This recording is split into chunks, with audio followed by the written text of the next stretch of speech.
All right, and moving on, fuel to both engines of the Air India Flight 171 that crashed in Ahmedabad was cut off moments before impact. Now, a preliminary report into the crash reveals that both engines ceased functioning seconds after takeoff as fueling mechanisms switched from run to cut off. Now, the report by the Aircraft Accident Investigation Bureau reveals cockpit voice recordings that show one of the pilots asking the other why he cut off the fuel, while the other pilot responded, "I did not." In its 15-page report, it provides the first official account of the final moments of India's worst aviation accident in decades. The Boeing 7878 Dreamliner was headed from Ahmedabad to London when it crashed, killing all but one of the 242 people on board, as well as 19 people on the ground.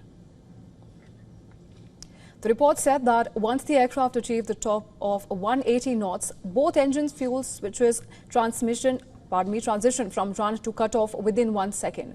The pilot seemed to have attempted to restore fuel flow, with fuel switches moving back to run within seconds. Both engines began relight sequences, with engine 1 showing signs of recovery, but insufficient time and altitude prevented successful restart and the aircraft crashed.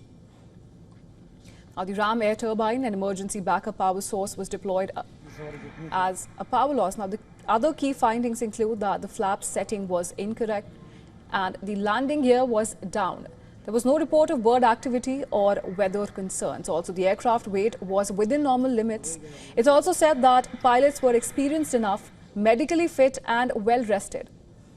Importantly, the report suggests no recommended action to the B7878 and or Gen X 1B engine operators and manufacturers at this stage, suggesting investigators have not identified systemic issues that could affect the global fleet of over 1,100 Dreamliners in service. Union Civil Aviation Minister Ram Mohan Naidu has said that the ministry is analysing the report at the moment. Preliminary report right now, and from the ministry we are analyzing the report, but I think it would be better if we can comment on it once the final report comes in. So we are coordinating with AAIB also. Whatever support or resources they need, we'll be providing to them, but AAIB will be the primary investigating agency into this. The plane was carrying 230 passengers, out of which 169 were Indians, 53 British, 7 Portuguese and a Canadian. Along with 12 crew members, 1 passenger miraculously survived.